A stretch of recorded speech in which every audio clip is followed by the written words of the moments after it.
Hey guys, how's everyone doing today? Good, good. My name's Emilio, and today I'm going to show you guys how to carve a pumpkin. There's 4 simple steps to this procedure, so with that being said, let's get to it. The first step is to choose your pumpkin. So you're gonna head to your local grocery store or your local pumpkin patch to pick out this pumpkin. To be mindful of some things, you don't want to buy the pumpkin too early because it might rot, or you don't want to buy it too late, and for that specific reason as well. When choosing your pumpkin, you got to be mindful. You got to have one that's free of nicks, bruises, and cuts. When finding the pumpkin, you got to find one with the most perfect surface. It's going to be more easy for you to work on. And with that being said, when it's your first time, you're also going to want to find a pumpkin that's a medium size.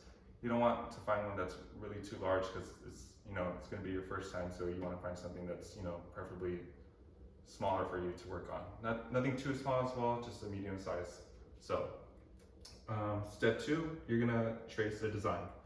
There's 2 ways to go around this. The traditional method, which includes your eyes, nose, and mouth for the jack-o'-lantern, or you can use a silhouette type thing.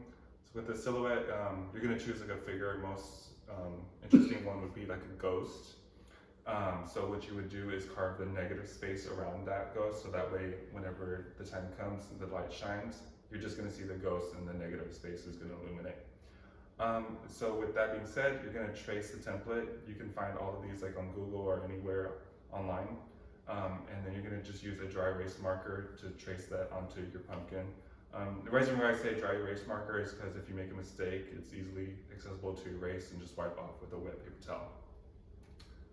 Step 3 is actually carving the pumpkin. So what you're going to do is set up a spacious area, preferably a kitchen table. And what I like to do is get a large kitchen trash bag and cut it, and then tape it to the sides of the kitchen table, so that way there's no mess at that time because this is a messy task.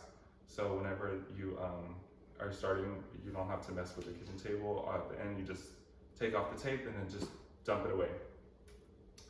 You're going to select a knife, a sharp knife with serrated edges, so that way when you're cutting the lid of the pumpkin, it's going to be really accessible for you to just cut around and get going.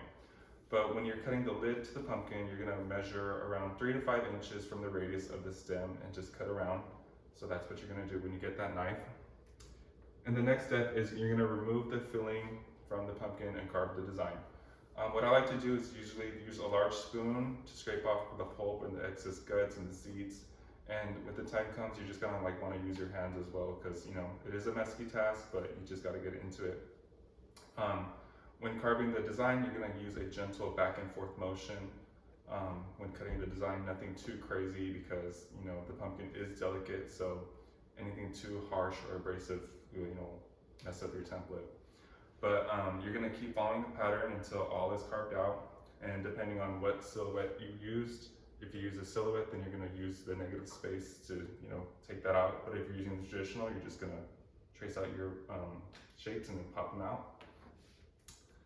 And then the last step is light up and display your pumpkin. So with that being said, when it comes to the last step, you're going to light your pumpkin with either a candlelight or a tea light. Usually the LED lights are more preferable, it's more safer, but if you do use a candle, then you're going to be cautious of where to place it. You don't want to place it to anywhere flammable, anything where it can catch on fire. So like I said, if you want to use the LED light, you can use it for indoor or outdoor, it's totally up to you, just somewhere accessible and safe. And I think that's it. So with everything being said, I hope anyone has any questions, or does anyone have any questions? No? Great. So yeah, that's how you carve pumpkin. So I hope you guys have a good rest of your day. Y'all have a good one.